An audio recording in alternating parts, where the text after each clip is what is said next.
अस्सलामुअलैकुम।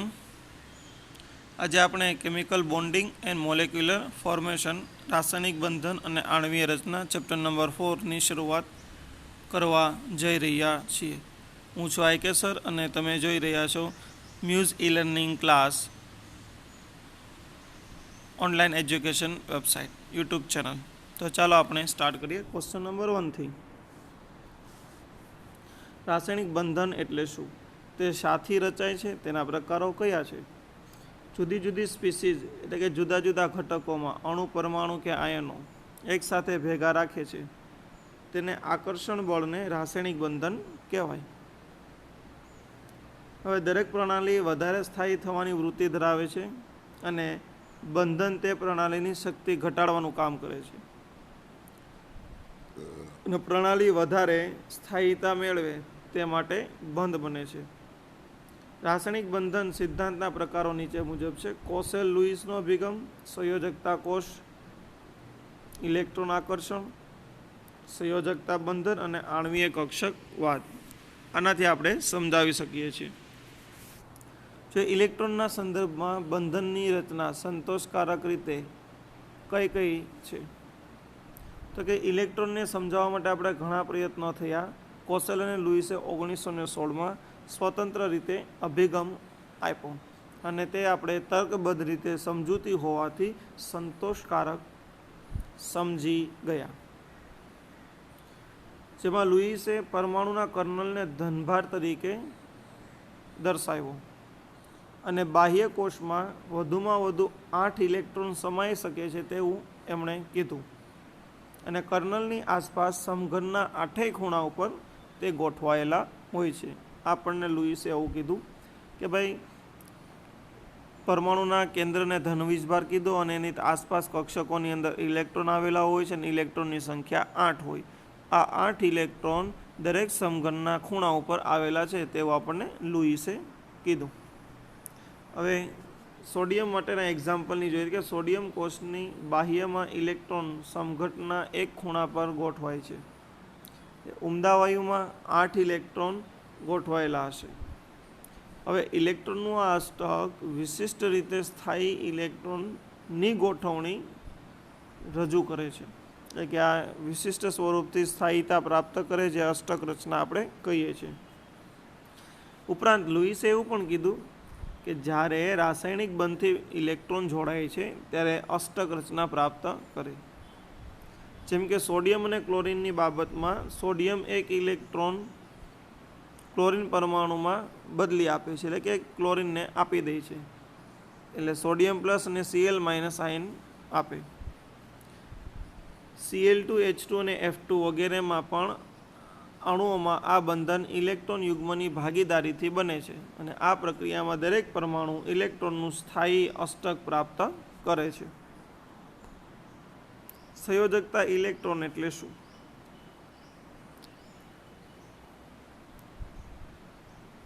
અણુની રચનામાં માત્ર બાહ્ય કોષના ઇલેક્ટ્રોન રાસાયણિક બંધનમાં ભાગ લે છે તેને સંયોજકતા ઇલેક્ટ્રોન તરીકે ઓળખવામાં આવે છે। જેમાં અંદરના કોષ સારી રીતે સંરક્ષિત રહે છે અને સંયોગીકરણ પ્રક્રિયામાં સમાવિષ્ટ થતા નથી। લુઈસે સાદા સંકેત દ્વારા સંયોજકતા ઇલેક્ટ્રોનને દર્શાવ્યા જેને લુઈસ સંજ્ઞા તરીકે ઓળખવામાં આવે છે જે ટપકા સ્વરૂપની રચના છે।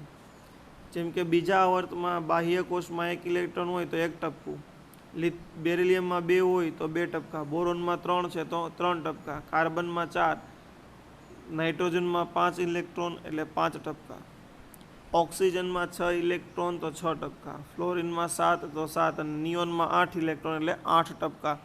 જેટલા ઇલેક્ટ્રોન એટલા ટપકા દર્શાવ્યા જેને લુઈસ બિંદુ તરીકે ઓળખવામાં આવે છે। સંયોજકતા ઇલેક્ટ્રોનનું મહત્વ શું છે તો કે તે સંયોજકતા ઇલેક્ટ્રોનની સંખ્યા દર્શાવે છે। સંયોજકતા ઇલેક્ટ્રોનની સંખ્યા સામાન્ય રીતે સંયોજકતા ગણવામાં મદદરૂપ થાય અને સંયોજકતા લુઈસમાં ઇલેક્ટ્રોનની સંખ્યા અને 8માંથી બાદ કરતા મળે, અષ્ટકમાંથી બાદ કરો એટલી મળે। આયનીય બંધ માટે કોસેલ અને લુઈસનો અભિગમ સમજાવો। આવર્તની અંદર વધુ વિદ્યુત ઋણ હેલોજન અને વધુ વિદ્યુત ધન આલ્કલી ધાતુઓ ઉમદા વાયુથી અલગ પડે છે. હેલોજન પરમાણુમાંથી 3 આયન ઇલેક્ટ્રોન મેળવીને અને આલ્કલી ધાતુનો ધન આયન ઇલેક્ટ્રોન ગુમાવીને રચાય છે. આ રીતે ઋણ અને ધન આયનો સ્થાયી ઉમદા વાયુ જેવી ઇલેક્ટ્રોન રચના પ્રાપ્ત કરે છે. 8માંથી ઇલેક્ટ્રોન જેમ કે હિલિયમને અપવાદ ગણીએ બાદ કરતા બાહ્ય કોષની ઇલેક્ટ્રોન રચના NH2NP6 આપે, અષ્ટક રચના આપે. ધન અને ઋણ આયનો વિદ્યુતીય આકર્ષણ બળથી સ્થાયીતા પ્રાપ્ત કરે. કોશલે આપેલી આ અભિધારણાને આયન રચનાના આયનીય સ્ફટિક સંયોજન અંગે આધુનિક ખ્યાલ પૂરો પાડે છે. વિદ્યુત સંયોજક અથવા આયનીય બંધ એટલે શું? કોઈ પણ 2 ઉદાહરણથી સમજાવો. વિદ્યુત સંયોજક બંધ, આયનીય બંધ. ધન આયન અને ઋણ આયન વચ્ચે સ્થિર વિદ્યુત આકર્ષણના પરિણામે રચાતા બંધને વિદ્યુત સંયોજક બંધ તરીકે ઓળખવામાં આવે છે. તેને શું કહેવાય મિત્રો? વિદ્યુત સંયોજક બંધ તરીકે ઓળખવામાં આવે છે. સોડિયમ ક્લોરાઇડની બંધ રચના સમજીએ. સોડિયમ પરમાણુ જેની ઇલેક્ટ્રોન રચના નિયોન 3s1 છે, પરમાણુ ક્રમાંક 11. એક ઇલેક્ટ્રોન ગુમાવે એટલે નિયોન જેવી સ્થાયી ઇલેક્ટ્રોન રચના પ્રાપ્ત કરશે અને ઇલેક્ટ્રોન ગુમાવવાથી તે ધન આયન બન્યો. સોડિયમ ધન આયનમાં રૂપાંતર થયું. હવે ક્લોરીન પરમાણુ એક ઇલેક્ટ્રોન મેળવી જેની ઇલેક્ટ્રોન રચના પરમાણુ ક્રમાંક 17 છે એટલે નિયોન 3s2 3p5. એક ઇલેક્ટ્રોન મેળવીને અષ્ટક રચના પ્રાપ્ત કરશે. આમ સોડિયમ ધન આયન અને ક્લોરીન ઋણ આયન જોડાઈ NaClનો તટસ્થ અણુ બનાવશે. કેલ્શિયમ ફ્લોરાઇડમાં પણ આ વિદ્યુત સંયોજક બંધ સમજાવી શકાય. કેલ્શિયમનો પરમાણુ ક્રમાંક 20 છે, જેની બાહ્ય કોષમાં 4s2 ઇલેક્ટ્રોન આવેલા હોય. એ 2 ઇલેક્ટ્રોન ગુમાવી દે એટલે આર્ગોન 18 જેવી સ્થાયી ઇલેક્ટ્રોન રચના પ્રાપ્ત કરે. ફ્લોરિનની બાહ્ય કોષમાં 7 ઇલેક્ટ્રોન છે, 1 ઇલેક્ટ્રોન મેળવે એટલે અષ્ટક રચના સ્થાયી પ્રાપ્ત કરશે. Ne જેવી અષ્ટક રચના પ્રાપ્ત કરે. હવે મિત્રો આ કેલ્શિયમ પાસે વીજભાર 2+ છે અને ફ્લોરિન પાસે વીજભાર -1 છે. આ 2+ સ્થિર કરવા માટે 2- જરૂરી છે. એટલે 2 ફ્લોરિન લીધેલા છે અને સંયોજનનું સ્થાયી સૂત્ર બને છે CaF2. કેલ્શિયમ ફ્લોરાઇડ તેનું નામ છે. આયનની વિદ્યુત સંયોજકતા એટલે શું? એના ઉદાહરણ આપો. આયનની વિદ્યુત સંયોજકતા એટલે આયન પર રહેલો વીજભાર, એના પર રહેલા વીજભારની સંખ્યા. જેમ કે NaClમાં Na ઉપર +1 ધનભાર છે, તેની સંયોજકતા +1 થઈ, વિદ્યુત સંયોજકતા.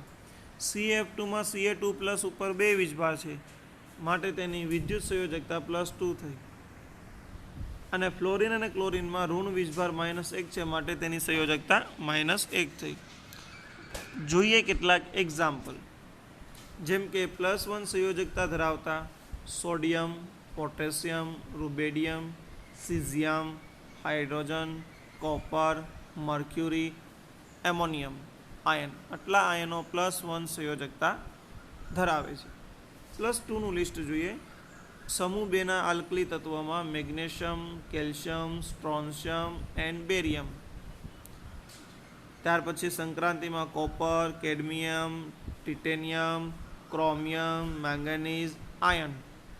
આ +2 સંયોજકતા ધરાવે છે. સંક્રાંતિ તત્વોમાં +3ની વાત કરીએ આપણે પી વિભાગના તત્વોમાં અને સંક્રાંતિ બંનેમાં, તો aluminium 3+, scandium, chromium and iron Fe. P વિભાગના તત્વોમાં +4ની સંયોજકતાની જો વાત કરવામાં આવે તો સિલિકોન અને સ્ટેનોસ. સમૂહ 14ના 2 તત્વ +4 સંયોજકતા ધરાવે. હવે મિત્રો -1ની આપણે વાત કરીએ. -1 માટે હેલોજન ઉમદા વાયુ ફ્લોરિન, ક્લોરિન, બ્રોમિન, આયોડિન ઉપરાંત હાઇડ્રોજનનો હાઇડ્રાઇડ, ઓક્સિજન, પછી નાઇટ્રેટ NO3 અને હાઇડ્રોક્સાઇડ -1 ઓક્સિડેશન અવસ્થા ધરાવે છે. -2 તો કે ઓક્સિજન સમૂહ અથવા એને ચાલ્કોજન પણ કહેવાય, ચાલ્કોજન સમૂહ કહેવાય. ઓક્સાઇડ, સલ્ફાઇડ, સિલેનાઇડ, ટેલ્યુરાઇડ, કાર્બોનેટ અને સલ્ફેટ. ઓક્સિજનથી ટેલ્યુરિયમ સુધીના આયન છે, તત્વો છે, અને સામે કાર્બોનેટ અને સલ્ફેટ એ સંયોજન છે. અને -3 વાળા જોઈએ તો સમૂહ 15 નાઇટ્રોજન સમૂહ, નાઇટ્રાઇડ અને ફોસ્ફાઇડ, પછી ફોસ્ફેટ અને આર્સીનેટ એ સંયોજન સ્વરૂપે અસ્તિત્વ ધરાવે છે. તો મિત્રો નેક્સ્ટ ટોપિકની વાત આપણે કાલ કરીશું.